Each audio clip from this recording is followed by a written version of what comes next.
Yo, welcome back to the Vandal Hour. Tonight on the Vandal Hour.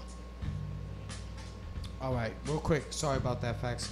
For the people that was just tuning in live, if you're watching the show, we did run into some quick technical difficulties with the video, but we are back on live streaming. It should have only been maybe a short 2-3 minutes tops, maybe 5 tops without the video. But guess what? We back. We are back live. So, tell a friend and tell a friend.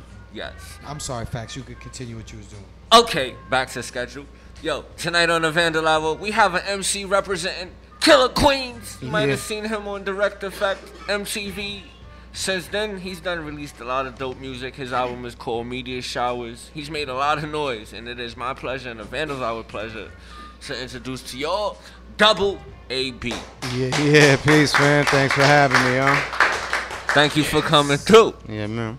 Word. Definitely. How's your night going, man? Oh, my night is good, man. Dodging the raindrops out there, running around New York, you know. I hear you. We inside now, you know. Yes, sir. My little buzz is worn off, but it'll be back up after, so Of course, you know what I mean? Of course. We all looking for that little buzz when we get out of here. Exactly. Word. Well, definitely thank you for stopping by at the Vandal Hour tonight, man. Showing us some love. Oh, yeah. Yes, sir. For the people that might not know your history, can you give them a little background on yourself? Like you said, you know, some people might know me from the battle scene. I was on MTV a few times, up in the Blaze battles for Blaze magazine back in the day. So like rap battles is kind of how I bursted on the scene. That said, I never really saw myself as a battle rapper. Like that's just something I do. It's a chamber of shit that I could do. Okay. But you know what I mean? Like I really write. I'm known for writing real conceptual music. Okay. So my main focus has always been recording, making songs, putting out dope albums, and I've been releasing music independently for over 10 years now. I hooked up with a couple indie labels, specifically Man Bites Dog Records most recently. Been releasing music through them. You know, it's been real dope. I've been touring with my brothers, Cannibal Ox. For those who don't know, you know, go look them up. Like one of the seminal New York independent rap groups that really put it down.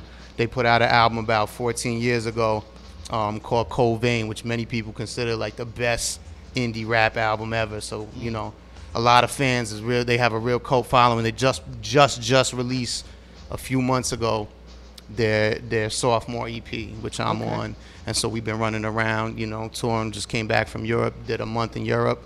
About to do a 40 city tour, U.S. and Canada. In another week, I'm out. Word. So just been running around, working, doing the damn thing, getting music to the people, you know? Now, as I see, you take it very seriously. Oh, yes. Now, before we get into the deeper side of that music, how did you get into the battle rap scene? How did you even...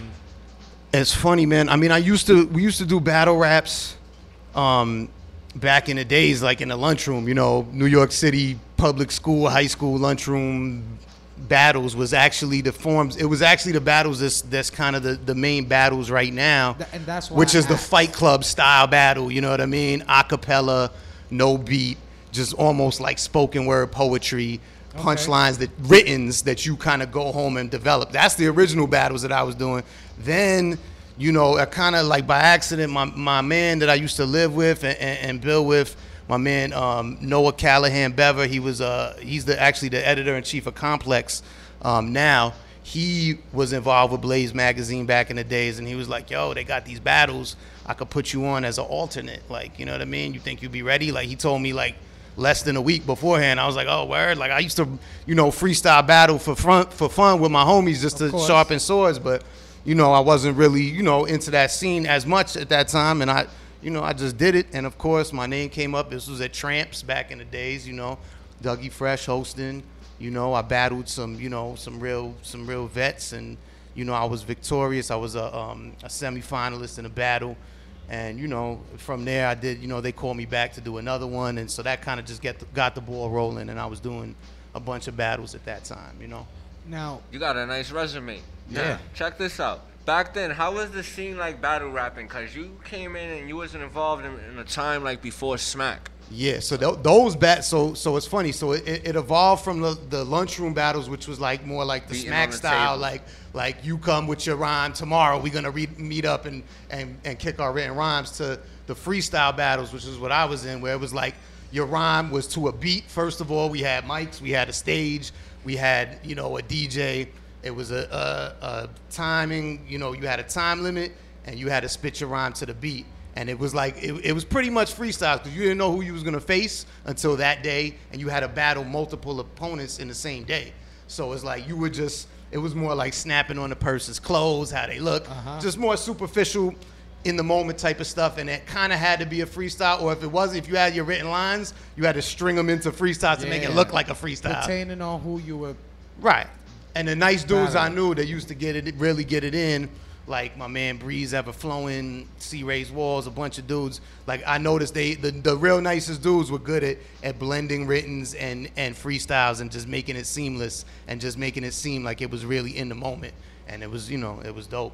Now the battle rap scene, I mean, it's still big now. URL, Smack, yeah. a lot of stuff going on. Shout out to them and everybody involved in that.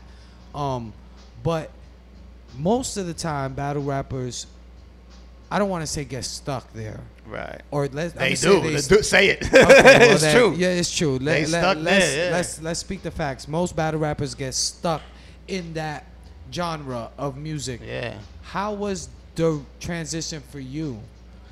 Yeah, well, releasing you know, music, you know, as a regular artist outside of. I was kind of tired of, like, you know, people, you know, every, you know, review of my record or anything, like, as a battle rap, you know, it will always start as that, like they're setting you up to fail. And like I said, like I kind of just got pulled into that world just because I could do it.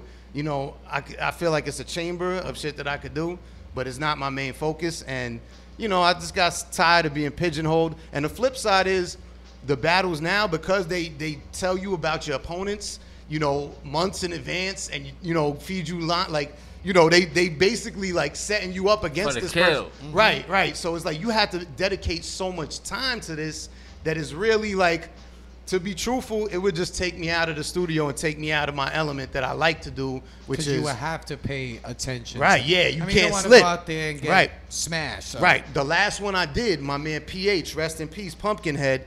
He used to call, because he was in the Blaze battles with me all the time, so he used to call me like every 6 months, like, yo, I got another battle set up, I need you to get back in this. I'd be like, chill. So when Grind Time battles was first popping, that was the last battle I did, was a Grind Time battle, maybe at least 3 or 4 years ago, maybe more. And so he was the one, it was just on the strength of PH. He was like, yo, you got to do this one, hey. And I saw that they were getting a lot of burn, so I was like, all right, I'll do it. But it took, you know, a month out of studio writing, and I'm writing rhymes, you know, all going at one kid. It's like I can't use them again after that. It's all those rap, you can't record them, it's done. So it's like I had lines for the kid, but it was like, you know, I'm more focused on building, you know what I mean, with making bridges with other artists now than tearing them down, because I just see people like myself, you know, and I see how, you know, I'm an older dude, man. I mean, I could rip up a dude all day. If the beef is real, let's put it that way. I'm more like, I'll battle, but it's like it's like it just started to epitomize also to me what I hate about hip hop and rap is just a lot of rah blah blah blah blah blah.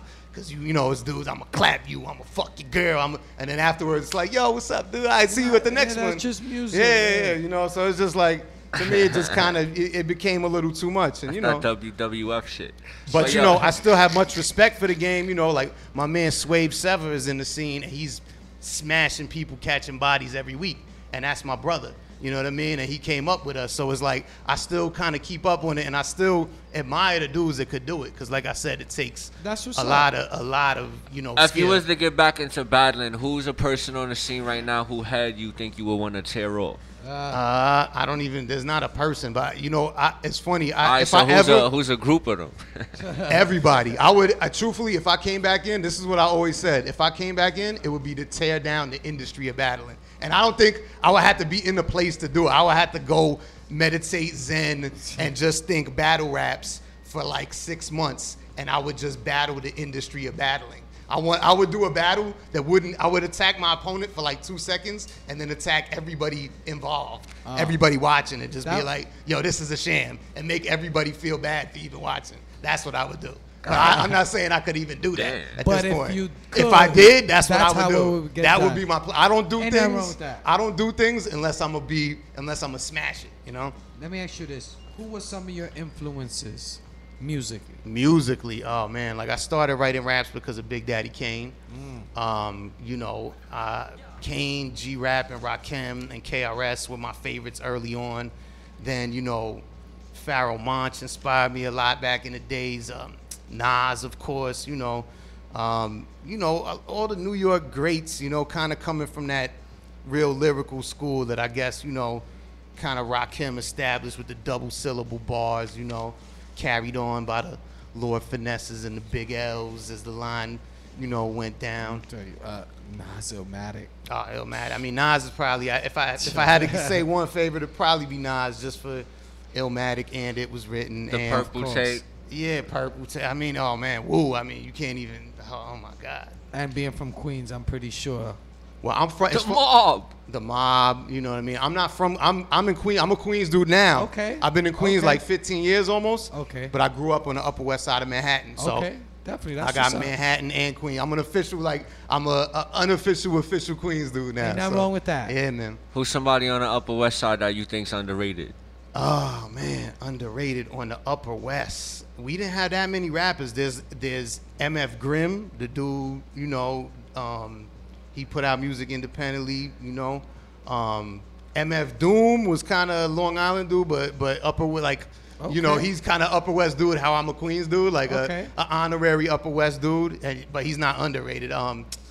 Who else is from the hood? Curious definitely. Curious George, yeah. You know, but we had a lot. You know, hip hop was big. It was just we didn't have a lot of rappers that got burned, or rappers that got burned.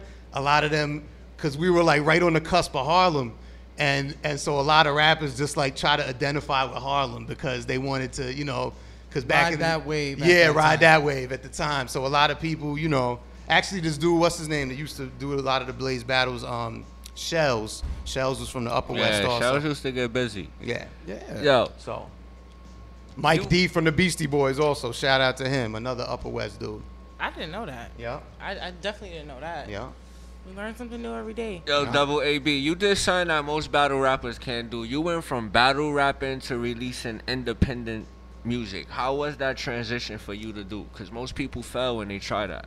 Yeah, well, like I said, it wasn't even a transition for me. I had always been in the studio making creative songs, and that's always been my focus. And what really sets me apart, if you really listen to my music, is like I do bars and I do punchlines and all that stuff, but that's my, like, I write those raps as practice. And on my albums, it's almost all topics and concepts. Like, I get real deep with the concepts and topics. And I'm working on a graphic novel right now that's like that's word pretty for dope. word, everything. Every word is a word from a song. So it's like the song is the comic. book? Yeah. So it's never been done like that before. That's I got dope. the first issue about to be Something released. different. Yeah, something different. And it's just like I'm very conceptual with it, and I'm always trying to take the art to another level. Like I figured, you know, I saw a lot of trends where, you know, the mainstream is dumbing down and getting a little more ignorant. And, you know, I've been in this game for a long time. I've been in the studio with major labels, you know, 10 years ago where I didn't get the deal that I wanted. And I was just kind of, you know, trying to tailor my music to get signed. And now I'm making my shit different than what's popping because I know that creates the lane for me because there's hungry people that want that. So everybody's rapping about dumb shit. I'm going to do intelligent shit. Now, it's not necessarily positive all the time, but it's well thought out, intelligent. It's not something you put together in a Right. couple minutes. Something Nah, you put some thought, It's energy. some thought and energy, and you could tell I That's polished actually my what swords hip hop in the is craft. missing right now. Yeah, too. exactly. Everybody just rapping for a check. Yeah, that's Now- why I'm coming from the other angle, where it's like I've been doing this. I've been getting money independently, touring and selling CDs out the trunk of my car for years. And I would be on tour with big artists, and I would outsell the people that I'm opening for because nobody knows me. You got, you know, if I'm opening for Jizza from Wu-Tang, you got his album, but you never heard of Double AB, and you see me rock the show. My live show was good, and I was just, hand to hand selling mad shit. So it was like I was eating off of this shit for a while. So You spoke good about right topics and concepts. What was the concept behind Media Shower? So Media Shower is basically, you know, playing with the fact that there's always a new form of media, always something new every 10 years. You know, we went from, you know, 45s to 33s records to tapes, you know what I mean, to fucking, we had CDs, 8-track CDs, MP3s. MP3s, right?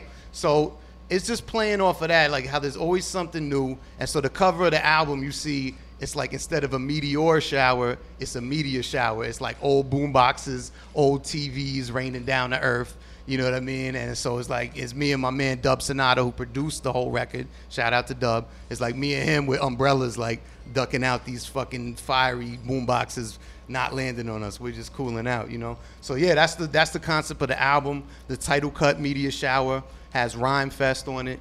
You know, shout out to him. Where can somebody go check that out? If they wanna listen? Go to iTunes and cop it, man. There Go you go. support it. Buy it. Don't stream it on, you know, stream it if you want, but you know, we appreciate Shout out to You know sports. what? Spend that bread. If you're gonna stream it and you like it, that's a reason to go support it. Right, You just know what I cop mean? it, Sir, man. You tell know a what friend. it is. Yeah. Look, we're gonna take a short music break real And when quick. we come Swift. back- We're gonna try to squeeze in 1 or 2 songs. We're running tight on time. We come back. We're gonna finish this conversation with Double AB in the building. Yeah, man. Don't go nowhere. Swift, do what you do. It's the Vandal Hour each and every Saturday right here on DTFradio.com.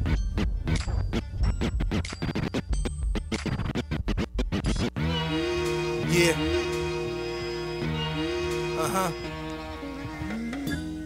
Double AB. That's right. Just come with me for a minute. With me for a minute. Take this little walk through the jungles of NYC. Keep your head up. Yeah. These are dark words, deep as Dante's Inferno. Carlito Brigante's journal, a street code, a Bible eternal. Just when you turn and these Benny Blancos will burn you and bring you bullets from burners that straight burn through internal organ. Your vital signs put you in coffins. Daughters and wives survive, widows and orphans. I guess when you slice the pie in littler portions, these roaches and mice who try to live from extortion. Leave corpses caught in the corners of crack spots. Catching the wrong cat, coroner's jackpot. Streets mascot, born on the blacktop. Born to get it on with the bad cops. Reporters and matlocks. Past that, born for the billboards. And ill tours of real broads who faggots are killed for. Still dark rooms full of girls in silk bras. Real raw, a rare version of film noir. Lights go down, the screen goes black. Your ice comes out, I'ma repo that. Right. The mic comes out, I'ma Debo that. Mike Tyson style, let the streets know that. Sometimes I wish the beat would take me away to another place, safer to stay. But we stuck in the maze, stuck in the blunt smoke, stuck in the haze, stuck in the gun smoke, ducking them strays.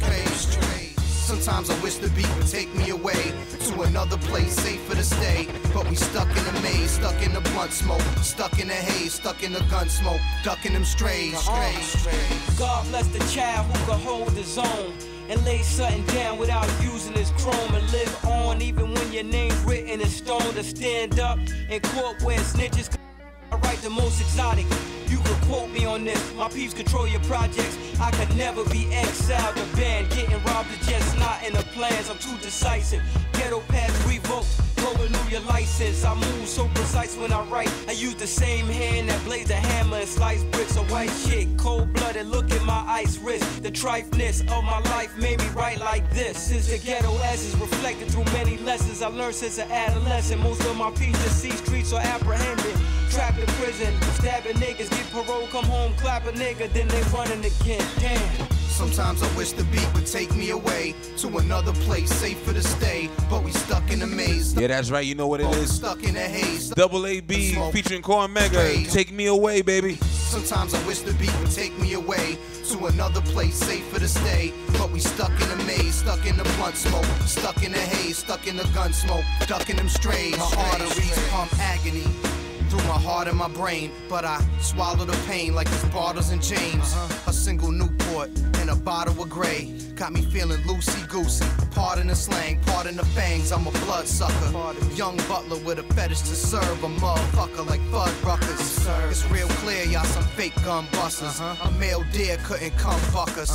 Falling apart. apart like blunt guts when I dump Dutches. I speak truth like amongst judgment, but never speak truth amongst judges, jury, or the district attorney. I see him coming in the distance with biscuits to murk me, the fist of fury. Fear me when I'm miserable, thirsty. Hold a pistol to the clergy for the kids they perverse, and I'm sick as Percy. Sledge with a song in my head, singing for my soul still stuck in the dawn of the dead.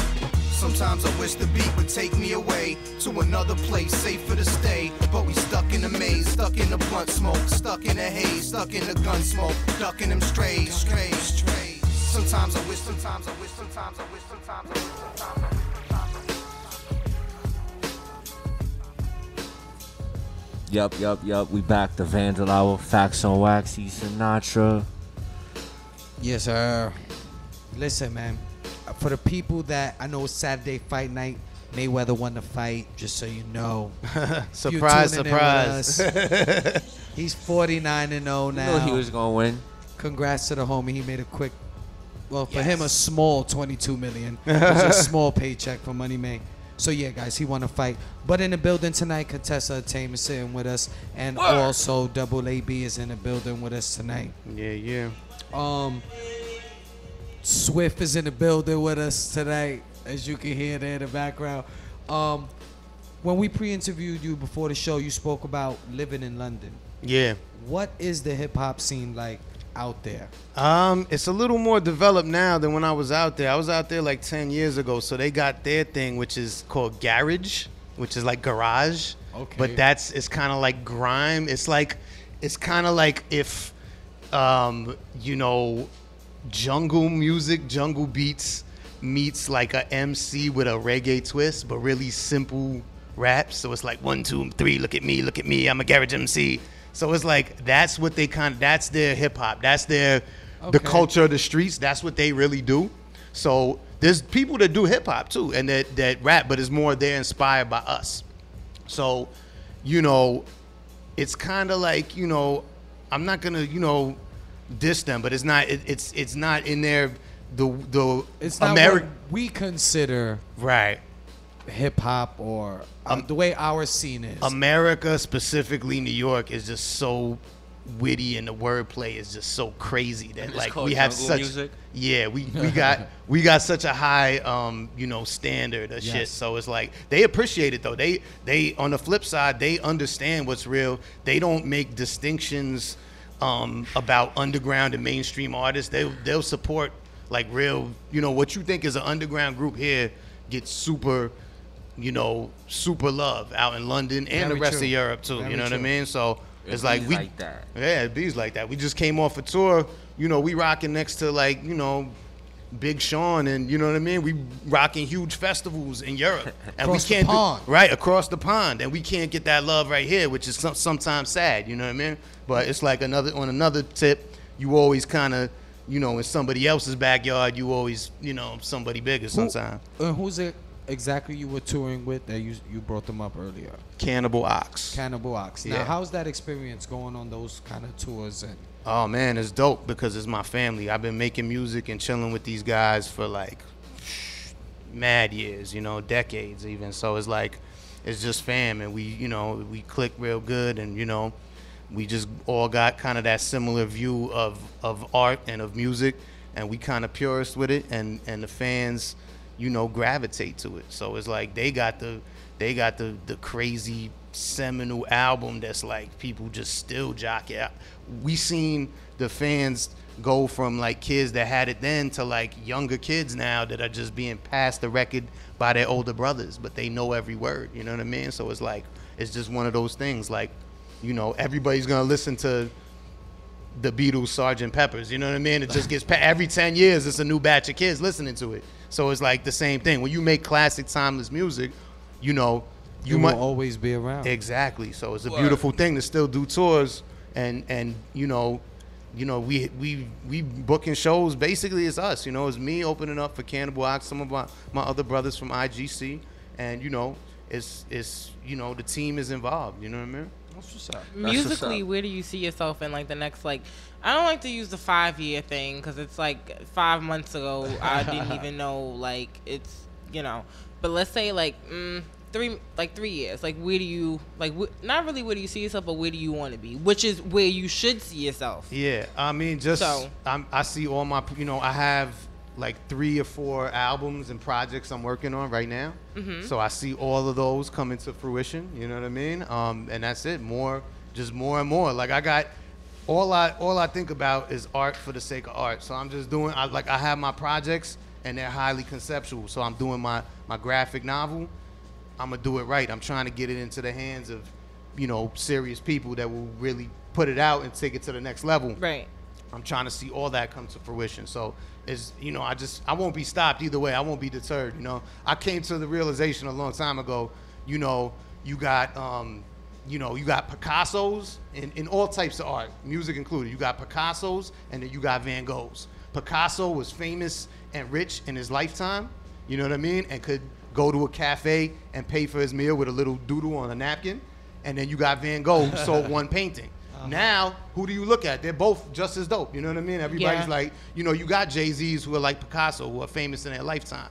But I feel right now, AAB told you I'm as good as Jay-Z. And I believe that. And my projects are just as deep.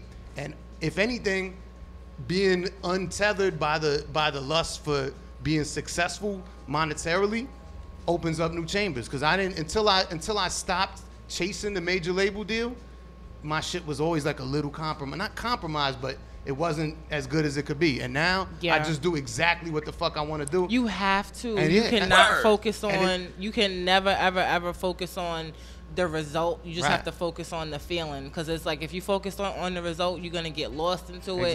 Then you're gonna get discouraged, and you're gonna start comparing yourself to other people. Like it's happened. Like I had to take like a little hiatus, like maybe like a year ago, because I was so caught up in the quote unquote culture. So it's like, but that's good. Like I really appreciate you saying that, because it's you cannot ever like chase the money. Money is the result of your happiness. Right. The flip side is once I started doing that, I started making more money off this shit than ever. So it's like, and that's the recipe. That's really what people like, is they want to hear me do me. Nobody wants to hear me do and they want to hear you branch out.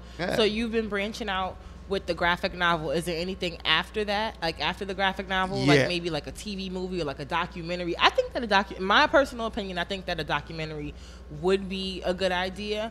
I'm all about the media and entertainment and like movies and videos. So like my first thing is always gonna be like, a documentary. But like, what do you see yourself branching out into after or during the graphic novel? Like what? Well, I got this that you can tell us about. I got another album I'm working on with my brother THEVANDALHOUR9.13.15 from Cannibal Ox, one half of Cannibal Ox, and we got this album called Chrome Ninja Series, where we rapping back and forth like Run DMC, Smith & Wesson style, trading bar for bar. It's really dope. I got that. I got another solo album, a solo AAB album, untitled as of yet, that I'm working on. And I would love to do some documentary. I want to do, actually, I'm a big like foodie. I want to do a food show too. And I got I got a whole bunch of things. Like, I got mad things in the chamber. So it's just like what I have time for. I'm working on like 10 things at any given point. And then, the ones that have the opportunities, the 3 that are the most popping will just rise to the top. And it'll be the ones you got to concentrate on. The 10 things, they always wind up being one thing. Like people will tell Oprah, how do you do all of these million things? It's just one thing that I'm doing. It seems like it's a bunch of things to other people, but this is what I love doing. That's awesome. Like this is nice. Yo, for the people that might not know, can you give a little background on Cannibal Ox? Yeah, Cannibal Ox, like I said, they put out their record Cold Vein with in like I believe 2002 on this independent label, a new label at the time called Def Jux Records, which went on to be a successful indie label for many years. They're not around anymore, but they were doing it big for a long time. The album was produced by this guy LP, who's now half of the group Run the Jewels, who you guys probably know. So that's so dude who makes all the beats from Run the Jewels and raps also, he's the dude behind Cannibal Ox also. So it's like it just spawned this whole. It was the first record put out on that label. Like I said, it was kind of just huge in the streets. It kind of merged 2 kids from Harlem who are on that real street rap, maybe almost kind of Wu-Tang-y type of vibe, over real trippy avant-garde production. So it was almost like the nerd rap production with the trippy beats with real street dudes rapping on it, and it was real dope. People just felt it, you know. That's hard. For the people who want to take a listen, where could they check that music out at? Just Google it, man. It's all over iTunes. It's everywhere, man, you know. So Cannibal Ox, Cold Vein. The new record is called Blade of the Ronin. Definitely go out and support that because that just came out on iHip-Hop, you know. And, yeah, just support the movement. Let me ask you this. We lost somebody in the rap game, Sean Price. Yes, oh, yeah. Rest in peace. Rest in peace. He was actually booked for our show as well. Yeah. And wasn't able to make it up. But you got the pleasure to work with him. Yeah, man. Can you quickly just speak about that? Oh, man, it was a blessing. Rest in peace to Sean Price and peace to his family. Yeah, it was real dope, man. I was working on Media Shower at the time. I had this record with Scram Jones, Some Bullshit, which you guys just played before. I was talking to my man Shucky Ducky from Duck Down, good brother of mine. And I was just like, yeah, for some reason, I just, you know, I could hear Sean on it. So I was like, yo, I need to get at Sean. So he hooked me up with him. You know, he was feeling the record. You know, we chilled out, we vibed out. He was dumb cool, and we just kind of formed a little friendship over that. And, you know, like, you know, it was an honor to have him, you know, give me words of encouragement and tell me he was fucking with my shit. He's like, oh, I like your rhymes. You know, he total humble dude. Like, you know, the opposite of most rap dudes that you would meet, especially a legend that's in the game that you know, I grew up off boot camp. So just to be collabing with them was like, you know, definitely that was big for me.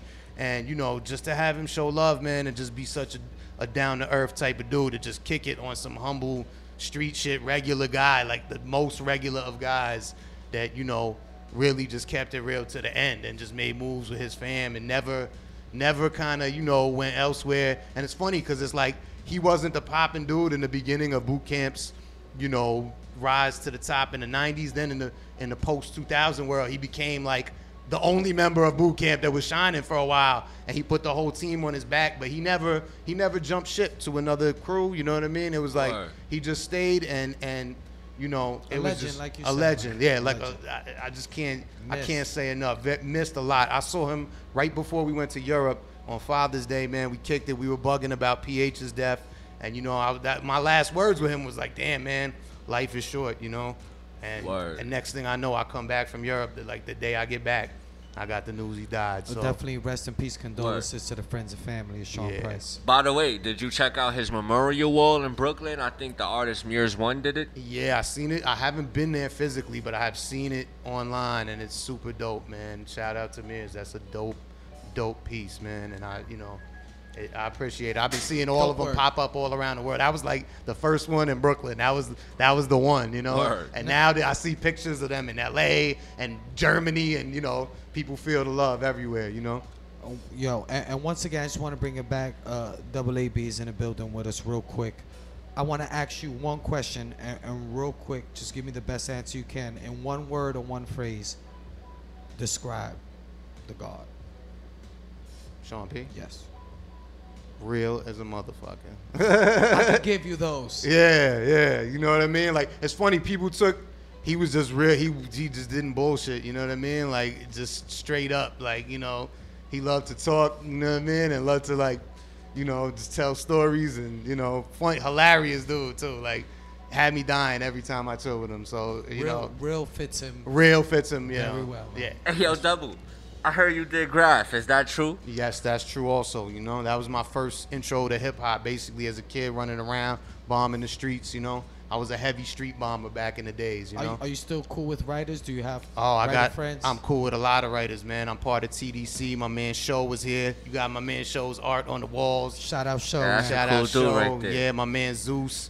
You know, I used to throw hip hop shows actually with Show, my man Roz 1, Bomb 5,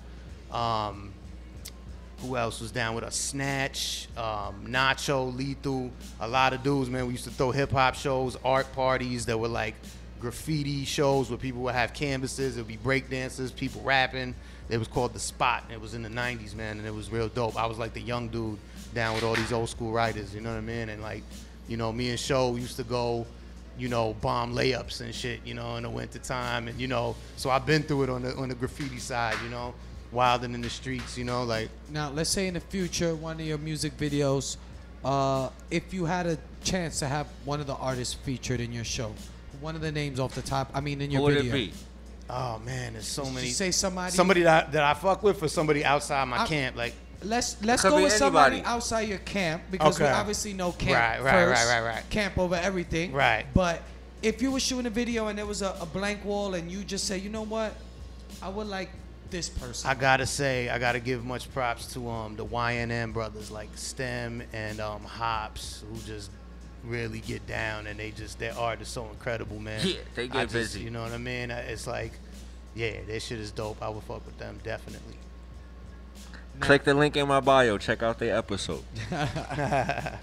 Contessa asked you earlier about 3 years, which is a good duration. Yeah, I don't like to do the 5-year thing because I feel like it puts too much pressure on a person. Like, I don't like to even ask what I'm doing next week. I don't know. I'm flaky as fuck, and I don't like to make promises, but I have a very clear vision for myself in terms of like what I want, and people who I know that like, or even people who I just meet that, you know, that are focused and that have like a proven track record of, you know, just putting out good content, and they have a following, and they just seem like they know what the fuck they're talking about. I'm like, you know what? Let's do 3 years because it just you know. I'm glad I didn't ask you what you was doing next week. Word. But listen, wow. With that being said, I'm not even sure what day it is. I don't ever pay attention. I'm not Swift, sure. Today's Saturday, the Vandal Hour. Over there?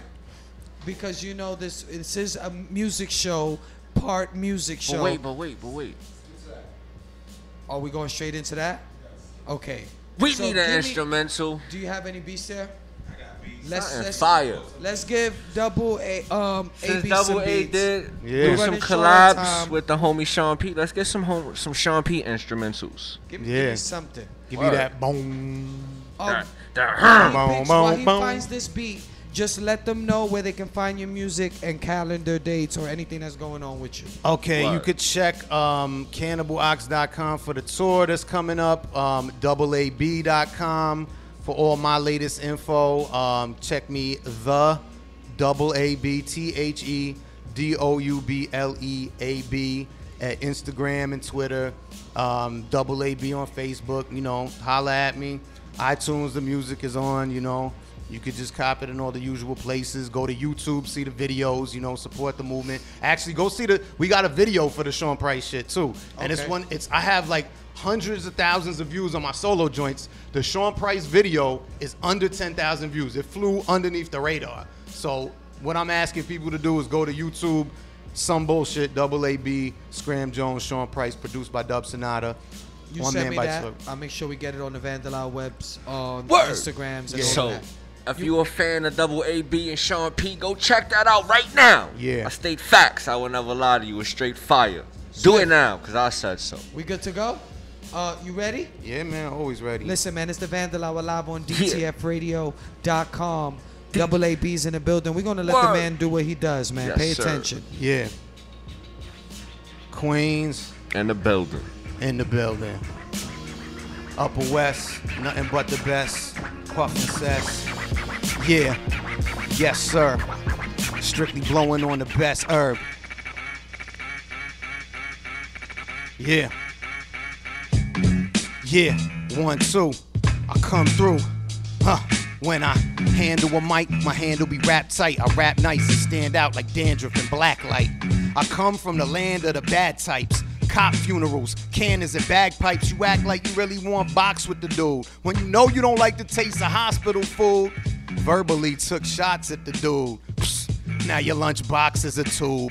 Imposters move or get Jimmy Hoffa shoes. Get your wig turned to lobster food. Fake mobsters keep making hostile moves. That's the surest way to get yourself Costa Zooed. That's the Costa trying to run across the zoo. Straight through the lion's cage covered in carcass fumes. Rip your head off, turn you to a carcass too. This cat caught you, let me show you what my claws could do. Yeah, it's your man AB on the Vandal Hour. Here to keep it more dope than a gram of powder. Yeah, this the shit that the fans devour. Eat it up, this a can of chowder. Yeah, take it, fuck your fake shit. I steal your bracelet, give you a homemade facelift. Switch the beat on me, this shit is too fast. I move past, yeah, I move past. I chew cats like bubble gum. Fuck that, I pop shit like bubble yum. Yeah. Yeah, give me something a little like slow and grimy. This a little fast and happy dappy. It is the Vandal Hour. I want something that you could bomb a train to. Just It some is layups 1 a.m. Give me something grimy. Give me something hard. Yeah. Yeah. Sean P. Double A-B. Yeah. I'm going to do this. Rest in peace, Sean. Vandalhour.com. Yeah. Rest in peace, Sean Price. Damn, that boy was nice. That's like a few weeks past Sean Price is passing, writing raps with a righteous passion. Mike assassin with spikes attached to my leather jacket in a biker's fashion. Ghost rider seeking vengeance instead of Christ's compassion. I want revenge for all the life they snatching. First PH passed, then Kimbo Price was flattened. I could see him in the afterlife relaxing, lighting hash and laughing and smacking the black nose back on the Michael Jackson. It might just happen in the same manner. When I pass the morgue, I'm blasting off to Asgard, swinging the gray hammer somewhere over the rainbow. Blowing haze smoke through the hole in my halo. I mean, they say the day goes slow when you stay broke. So I just skip the day altogether like Grey Hope. I just think we stay all together, we raise hope. Here on Vandal Hour, you know we had to blaze toast. Erotic, neurotic, my arteries are carotid. A part of me is retarded. A squad of me are bombarding. We sharks who feed on the bottom. We probably be in your pockets more than your keys in your wallet. Bargaining fees for your daughter. Bringing the product to Reno, Nevada. Peas are divided and broke down to get pumped as a piece in the projects. I know it sounds good, don't it? Peace in the projects. And that's the only way you get it. I mean, it's ironic. That's like beating chronic pain by chiefing some chronic, or feeding your girlfriend lies while you feeding a lion. Or maybe that is feeding a lion, because the most frail female frame got a beast up inside it. She said I must provide a ring to be up inside it. It's like I beat the Sonic game, my feet were just flying. I'm out of here at the greedy speed of a rocket. Green in my pocket, I need it, I want it, I keep it, I got it. I got it locked, kid, and can't get the lock pick. This cat's sick. Get off my cock tip, please. Double A-B, a real MC. Check me rocking all kind of shit like a reversible low bucket. I got a thirst for the dough, fuck it. Pinky ring cursed with a gold nugget. Cold flooded with the non-conflict ice. Wild rice, steamed prawns and a garlic spice sounds nice. Bring me 2 of those. Let loose the Cubans from the humidors. No shotgun, we bazooka those. Later hitting blue ribbon sushi, couple tuna rolls. Bougie ho, coochie ho, tighter than a sushi roll. Poulet rolled up, snug in a spliff. Bad bitch hugging a hip. Colombian mommy. Bubble butt, thunderous body. Met her back when I used to bubble butt in the lobby. She copped 3 for her best friend in the art piece. I said I'd give you 1 more free if you raunchy. The hollow sounds of hallway head still haunts me. Mrs. Keach caught us coming out for the laundry. Double A, Georgie Porgy. Kiss the girls and make them cry. Please come to my orgy. You know what it is, man. That's Double AB in the building. Word! Here at the Vandal Hour. Listen, man, any last words, any shout-outs you want to give to the people out there? Peace to my crew, IGC, Canox. You know, go support the movement. That's it. Peace to my man, Show TDC. You know, all my brothers out there. My man Paul's probably checking this right now. Last Call Steve. GED Collective, you know, all my peoples, my man Carnage. Too many people to shout out, man. Peace to the fams, you know. Definitely. And we want to give you a shout out and a thank you for coming through and sharing a little bit of your story here. Yeah, man. Thanks for having me. We definitely appreciate it. Listen, we also want to thank our first guest. Everybody. Edo. The Edo Monster. Hell Gang. Peace to Edo. BX. And listen, we want to thank him for coming through also and sharing a little bit of his story here with the Vandal Hour team. Sir. We want to thank Contessauntamede for coming through on this Saturday night, co-hosting with us. Make sure you check out her Instagram. For having me, guys. Let me make sure I got this right. I learned some stuff. I got to vibe out to. I learned some graffiti vocabulary. Burners. I feel like I want to be a battle rapper now. Like, well, thank you. I got like 8 bars. Like, I'm ready. You ready? I'm So ready to hit the next stage. time you gonna give us some bars. I might. You can check her out on Instagram at Contessauntamede. One word. All one word. You can check it out. We posted it up. She got the shout on the Vandal Hour, so check that out. Shout out to all the listeners and followers for tuning into the Vandal Hour tonight and every Saturday night. Big shout out to Mark, DTF, and DTF Radio for holding us down as always. Shout out to the Vandal Hour team, Neek, DJ EA, Buyer 3, June 457, Robbie Reps, Made for Kings, Uncle Tone, Mathematics, and shout out to Easy, who's always supporting the show from behind the scenes. What? And real quick, before we go off, a big shout out and a happy born day to my G, Mathematics. Yeah. Yes, sir. Oh, man, it's your birthday, kid? Yeah, so you already know. We about to get lit in the celebration starts man. when the show goes off, but make sure you tune in next week. I'm Sinatra, Facts on Wax. Shout out to everybody who tunes in. Yes, Shout out to who is just with us at blowing 1 up my o'clock in the phone. morning. Shout out to everybody who wished my baby girl a happy birthday. Yeah. This episode, when you do go check it out on YouTube, It is will two be parts. a 2-part episode. So make sure you check out both episodes out. because support is very important, and especially when And it watch comes it to mad YouTube. time. Yes, mad and tell a friend time, to tell a 'cause you can't friend. just watch it Tell a one friend about it. Tell your grandmas And about check it. out, The dog, the cat. time. Yeah. Swift's top Put 'em 5. on. I'm saying grandmoms love the Vandal Hour like we love their cookies. Grandmothers be Yo, ratchet. listen, They man, be it was a trying. good night. Thank you, y'all. It's the Vandal Hour, DTFradio.com. Shout out to my wifey. Have a good weekend, guys. Yeah.